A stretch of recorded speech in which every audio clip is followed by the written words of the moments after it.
Sí, ya estoy aquí, sí. Bienvenido, Héctor. Gracias, ¿cómo están? Si quieres, oíste, Héctor, lo que dije hace rato, no habías entrado, ¿verdad? No había entrado, Rudy, pero sí me... Déjame hacer un resumen de lo que les comenté, porque en ese aspecto tú eres una gente importante. Ayer comentábamos entre algunos de nosotros el gran descontento que tenemos y que existe por la administración del presidente López Obrador. Y la verdad no estamos equivocados, estamos en la realidad. Por más que le quieras pensar las partes buenas, bueno, pues las partes malas rebasan por mucho a lo bueno. Pero lo que decíamos aquí, ¿cómo le hacemos nosotros los chavos de 75 años para hacer que este descontento se vaya, se permee hacia las clases populares, a las clases que tienen 30 y 40 millones de votos, a las que hay que hacerles entender las equivocaciones y los errores del presidente. Ese es el resumen, Héctor, de lo que hace un momentito estábamos comentando, y estábamos pensando que cada semana como que nos dejáramos una tarea, es lo que propuso Alejandro Ostros, que me parece muy, muy cuerdo, que nos dejáramos una tarea para un tema, hablamos un rato de chachachá y de cotorreo y jajaja, pero un rato también de algún tema en el que todo el mundo nos metamos, y durante una semana tenemos tiempo para más o menos prepararlo, para dar opiniones al respecto. Eso era. ¿Puedo yo? ¿Puedo? Escuché. Adelante, Héctor. Sí. Bueno, me parece muy buena idea esta de poner un tema, ¿no? Y traerlo más o menos pensado. ¿Qué hacer para que esto llegue a la inmensa mayoría del país? No, yo no lo sé. Lo que sí sé es esto, que este gobierno tiene totalmente perdido el pleito en lo que durante la época de Fox se llamaba el círculo rojo. Lo tiene totalmente perdido. No hay un análisis de prensa nacional o internacional que defienda lo que está haciendo. Hay unos 2 o 3 o 4 que intentan fallidamente apoyar, y muchos de los apoyadores abiertos han desaparecido. Bueno, ¿esto qué quiere decir? Esto quiere decir que fatalmente, por los caminos más complejos que puedan imaginar o por los más simples, eso que está en el círculo rojo, tarde o temprano, se vuelve lugar común en el círculo verde. No hay nada hoy. No hay nada de lo que llevó a López Obrador a la victoria. Corrupción, inseguridad y honestidad. Nada que no hubiera sido unas cuantas presencias en el círculo rojo que se fueron profundizando a partir de Calderón con la violencia, a partir de Peña con la corrupción. Primero fueron las críticas en el círculo rojo y luego eso se volvió un lugar común para todo el mundo. Eso va a suceder aquí también, porque ha sucedido sistemáticamente. Esto que estamos nosotros pensando y viendo, esto que está pensando y viendo Reforma, esto que está pensando y viendo la gente pensante del país, las calificadoras, los analistas económicos, los diarios internacionales, esto se va a volver parte de la visión común de los mexicanos. ¿Cuánto tiempo va a tardar esto? Bueno, no lo sabemos, pero es muy posible, es bastante seguro incluso, que esta crisis brutal que viene vaya a acelerar eso. Lo vaya a acelerar de una manera extraordinaria, en el sentido de que va a haber una enorme cantidad de gente necesitando cosas del gobierno sin que el gobierno voltee a verlas. Lo estamos viendo ya. El gobierno no voltea a ver a los que han perdido empleo e ingreso en estos 2 meses. Está viendo solo a sus clientelas que ya tenían su dinerito que les da. ¿Quién sabe cuánto les da y cuánto les llega? Pero a los únicos que ve es a esos. Entonces, el tema es cómo se organiza esto políticamente para que tenga una consecuencia en quitarle poder. Porque mientras no le quitemos poder, realmente la cosa no va a mejorar desde el punto de vista de nuestra presencia como ciudadanos. Bueno, yo creo que no hay más que caminos institucionales para esto y que hay que confiar en eso, porque mi idea es que si la democracia lo trajo a López Obrador, la democracia es la que lo debe de moderar. Y esto pasa por las instituciones, y pasa por dos instituciones fundamentales. Una es la Suprema Corte de Justicia de la Nación. Yo les aconsejaría no dar por vencida a la Corte ni por capturada a la Corte. El escándalo de inconstitucionalidad de este gobierno no lo habíamos visto nunca. Todas y cada una de las leyes que este gobierno ha puesto, las importantes, están bajo querella constitucional. Todas, cada una. Todas. La ley de remuneraciones, la ley de administración pública, la ley de Guardia Nacional, la ley de uso de la fuerza, la ley de extinción de dominio, todas. Y sus obras, la cancelación del Naim y la creación del Santa Lucía, hay amparos contra ellas. Entonces, hay un trabajo que hacer muy serio con la Suprema Corte de Justicia, con los 11 ministros, porque no solo es que estén sujetas a querellas constitucionales estas leyes del presidente, sino que son groseramente anticonstitucionales. De manera que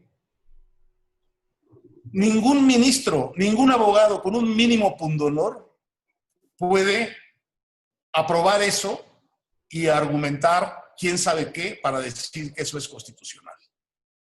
Para decir que la ley de extinción de dominio, que te puede llevar a la cárcel porque sospechen que tu patrimonio es ilícito o viene de un negocio ilícito, por sospecha, te puedan meter a la cárcel sin derecho a fianza. Eso es directo contra las garantías individuales de la Constitución. Y así cada una de las cosas. Entonces, hay un pleito institucional que dar en la Suprema Corte, y no es un pleito que se da en parte en la prensa, pero se da sobre todo en corto con esos ministros, llevándoles la voz de la sociedad que está y debería estar realmente asustada y alarmada con la barbaridad constitucional o inconstitucional en que vivimos hoy los mexicanos. Esa es la primera oportunidad. Todo lo que puedan ustedes canalizar hacia la Suprema Corte es espacio bien ganado, porque con dos, no digo todas, con dos de esas leyes que ha puesto este gobierno, que la Corte le eche abajo, lo regresa al estatus de un presidente normal. Y lo obliga a hacer una cantidad de cosas que probablemente no puede hacer y va a estar en situación de ilegalidad mucho tiempo. Esa es la primera. Y la segunda son las elecciones del año 21. En las elecciones del año 21 hay que ganarle todo lo que se pueda, pero sobre todo, ya lo habíamos hablado, la Cámara de Diputados, porque en la Cámara de Diputados es donde está el único poder real que este señor ejerce y sabe ejercer, y ejerce sin ninguna cortapisa, que es la asignación del presupuesto. Entonces, en estas elecciones de 21, que son todas elecciones locales, no son elecciones nacionales, son todas elecciones locales, las van a ganar candidatos locales o a perder. Esas elecciones tienen que ser unas elecciones de la sociedad mexicana frente a Morena. El presidente López Obrador está en una aceleración muy impresionante de sus decisiones respecto de su proyecto. Y cada vez vemos más claramente que su proyecto es realmente un proyecto como dice uno de sus colaboradores cercanos, que no es un proyecto de transformación, es un proyecto de revolución. Entonces él quiere borrarlo todo y empezar de nuevo. Eso es un delirio, eso es imposible hacerlo ni a balazos. Ni las revoluciones violentas que han destruido un Estado han podido cambiarlo todo. Es imposible pensar que lo puedes cambiar dentro de la estructura de un régimen democrático, como a pesar de todo es el mexicano, porque solo porque el presidente tiene mucho poder, no se puede. Eso es imposible. Y conduce a decisiones tan estúpidas como las que hemos visto tomar recientemente, de ir cancelando inversiones ya hechas, pues en cervezas, sí, pero también en energía eléctrica, y este tonito de que ahora, ¿qué es lo que vamos a hacer con los ricos? Bueno, espero que los ricos entiendan ya, a partir de este tonito y de estas decisiones, que la respuesta que dan las revoluciones a la pregunta, ¿qué vamos a hacer con los ricos? Es muy simple y es siempre igual en todas. En la Revolución Francesa, en la soviética, en la china, en la mexicana, en todas. Primero los usas, luego los expropias y luego los desapareces. Eso es lo que hacen las revoluciones con los ricos. Entonces, yo quisiera que tomemos nota de que estamos frente a un proyecto revolucionario y que cuando uno entiende eso, todas las estupideces que hace adquieren una lógica impecable. Él quiere que este país esté jodido y empobrecido para poderlo gobernar. Es lo que quiere. Es lo que quiere. Y eso uno lo tiene que concluir porque es la evidencia 1 más 2 más 3 más 4 más 5. ¿Está equivocado? Profundamente equivocado. ¿Va a perder? Yo creo que va a perder. Porque lo que eso va a hacer, eso sí que va a dividir a la sociedad y va a poner de un lado a ese gobierno con todos sus poderes y sus clientelas y del otro lado al resto de la sociedad. Léanse un artículo que va a publicar mañana Luis Rubio, que siempre ha sido muy escéptico de estas cosas, en donde plantea eso. Dice, bueno, esto ya llegó al tema de una disyuntiva. O gana el proyecto retro y autoritario del gobierno, o la sociedad se organiza y le da una salida a este asunto. Entonces, no hay salidas fáciles. No hay salidas rápidas, pero hay salidas institucionales y hay que organizarse en torno a eso. Veo que Ricky subió una petición que estaba muy bien hecha de revocación de mandato ya para López Obrador. Yo creo que no es el momento de la revocación del mandato ya para López Obrador, porque en este momento te lo podría ganar. Y podrías estarle dando a él un instrumento político que le urge tener en este momento. En cambio, si lo dejamos para el año 22 como está planteado institucionalmente, así está en la ley, así está acordado ya, entonces lo que vamos a tener tenemos un momento institucional de presión sobre la Corte, tenemos unas elecciones intermedias en 21 en donde hay que derrotar a Morena y a López, y luego en el 22, muy probablemente, si perdió las elecciones del 21, estará tan jodido todo el país, porque no se va a recuperar muy rápido, que probablemente pierda también la revocación de mandato por pendejo y por petulante. De manera que aquí hay un problema de timing y de paciencia. Lo que ha ido sucediendo es que él ha ido perdiendo una aprobación que tenía sistemáticamente y ha perdido por completo el mundo de la opinión pública crítica del Círculo Rojo.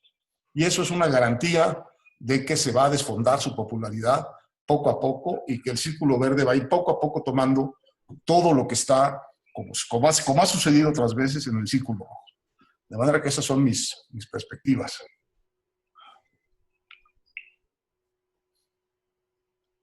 Nos has dejado mudos.